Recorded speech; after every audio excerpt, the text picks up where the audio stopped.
Ano nga ba ang tiyansa na itong si Shoni Winston ay mapunta dito sa line-up ng Barangay Ginebra at ang magiging kapalit niya ay si Maverick Ahanmisi? Si Ahanmisi ay dating naglalaro dito sa Converge FiberXers pero hindi sila nagkasundo do sa contract negotiations at naging ito'y unrestricted free agent at eventually nga lumipat dito sa Barangay Ginebra. Pero lately napansin na ng mga fans, particular na nitong playoffs kontra TNT at San Miguel, na hindi masyadong nabibigyan ng playing time si Maverick. At isa yan doon sa mga senyales na ang isang player ay malapit ng i-trade. Dahil syempre, sa tingin ng coach parang hindi na akma ang nilalaro ng player para doon sa sistema na kanyang ginagamit. Kaya nga ngayon, patunog yung balita na ito si Maverick Ahanmisi ay ite-trade na raw. So if ever matrade nga si Maverick, pwede nga ba ito na mapunta dito sa lineup nitong San Miguel, nitong Converge FiberXers at ang kapalit si Shoni Winston.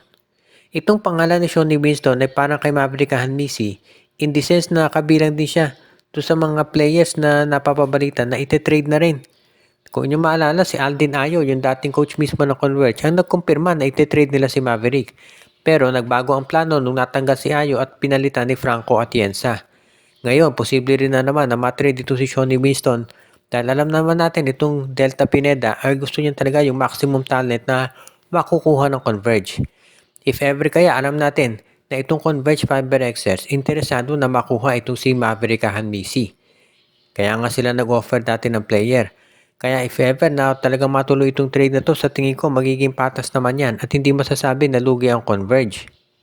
If ever na itong si Maverick Ahanmisi talaga ay matuloy na dito sa lineup ng Converge FiberXers, lalakas yung kanilang scoring at ang Barangay Ginebra naman hindi rin matatawaran yung kanilang upgrade kapag nakuha itong si Shoni Winston.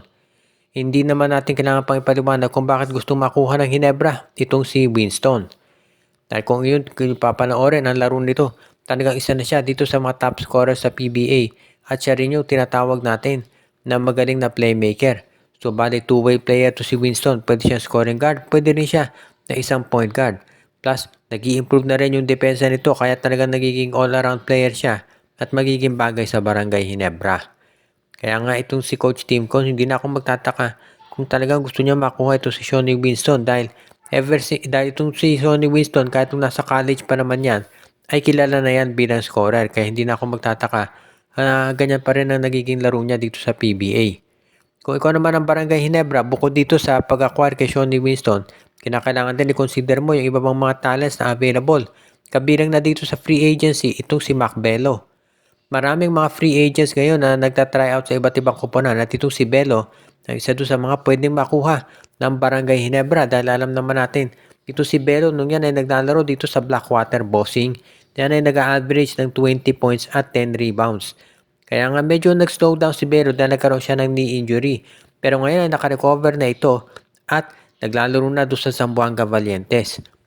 Kung o-offer niya na kontrata ng Barangay Ginebra, sigurado magiging instant yung pag-accept niya lalo na at may gusto pang patunayan si Bello na ready pa siya at karapat-dapat pa rin maglaro sa PBA. Kaya nga kung makuha ng Barangay Ginebra ito si Bello, magkakaroon sila ng isa pang big man na pwedeng tumulong kay Japet Aguilar, Troy Rosario at dito kay Aiza Akgo. At itong pag-sign kay Mac Bello magiging madali yan dahil ito'y unrestricted free agent. So wala nang mga players na kailangan pang ipalit itong Barangay Ginebra. At ang huli nating balita sa Barangay Ginebra, binigyan nila ng panibagong 2-year contract itong si Jason David.